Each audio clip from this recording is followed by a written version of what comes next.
oleh iman. Saya ingin membaca di dalam Matius pasal yang ke-8, ayat yang ke-5 sampai ayat yang ke-8. Matius pasal yang ke-8, ayat yang ke-5 sampai 8, demikian bunyi firman Tuhan. Ketika Yesus masuk ke Kapernaum, datanglah seorang perwira mendapatkan dia dan memohon kepadanya, "Tuan, hambaku terbaring di rumah karena sakit lumpuh dan ia sangat menderita." Yesus berkata kepadanya, "Aku akan datang menyembuhkan dia."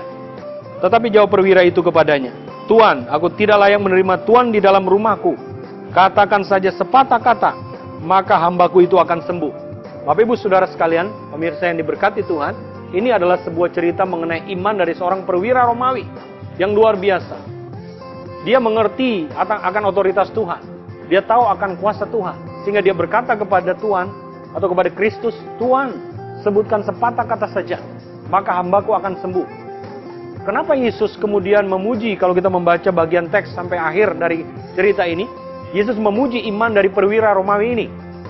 Karena dia sangat menghargai iman yang diberikan oleh perwira Romawi ini kepada Kristus. Dia tahu bahwa kuasa Tuhan itu melampaui segala ruang dan waktu. Nggak usah datang kepada rumahnya. Yesus mampu menyembuhkan hambanya itu. Cukup dengan sepatah kata saja, maka hambanya akan sembuh. Saudara yang kasih Tuhan, mengapa perwira ini sangat memperdulikan hambanya yang sedang sakit keras? Tentunya ada kualitas yang sangat berharga dari hambanya itu. Sehingga tuannya, sehingga bosnya memperdulikan, memperhatikan hambanya.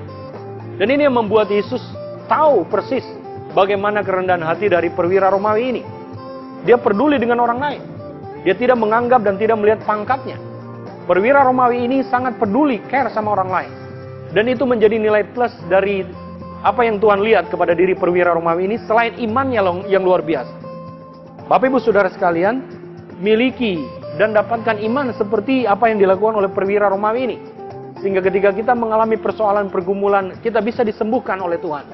Bahkan orang-orang lain yang kita kasihi sekalipun, kalau kita datang kepada Tuhan, minta dia menyerahkan imannya kepada Kristus, maka Tuhan akan jamah mereka dan tolong mereka. Akan memberikan kesembuhan kepada setiap mereka. Sama seperti cerita ketika kita baca dalam teks ini. Di Kapernaum Tuhan Yesus banyak lakukan mujizat. Di Kapernaum kota Tuhan Yesus itu, Yesus banyak lakukan segala perkara yang ajaib. Kenapa? Karena iman dari orang-orang yang sungguh mau datang kepada Kristus. Miliki iman kepada Kristus. Miliki percaya kepada Kristus. Maka segala persoalan, sakit penyakit kita, kesulitan kita, Tuhan mampu tolong kita dan jamah kita. Seperti hamba dari perwira Romawi ini. Dia hanya taruh imannya dengan berkata kepada Yesus, "Sebutkan sepatah kata saja, maka hambaku itu akan sembuh."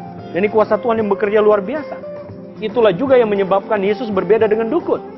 Dukun membuat jampi-jampi, kemenyan, ada ayam hitam, ayam putih, pakai minyak dan segala macam. Ada media yang dipakai oleh para dukun-dukun. Tapi Yesus tidak pakai media apapun. Cukup dengan sepatah kata saja, maka hamba perempuan dari perwira Romawi ini akan sembuh. Dan itu terjadi.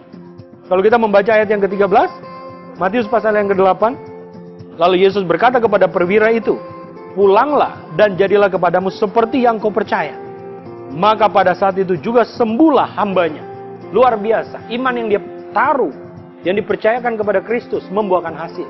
Hambanya yang dikasihinya mengalami kesembuhan. Itu oleh karena iman dari perwira ini kepada kuasa Tuhan. Dia melihat dahsyatnya Tuhan yang berkuasa atas kehidupan banyak orang.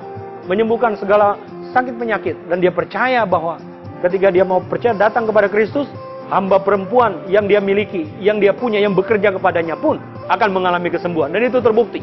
Tuhan kita adalah Yesus Kristus, tidak akan pernah mengecewakan kita. Taruh iman saudara kepada Yesus, maka saudara akan sembuh hari ini dan sampai selama-lamanya. Tuhan memberkati kita. Amin.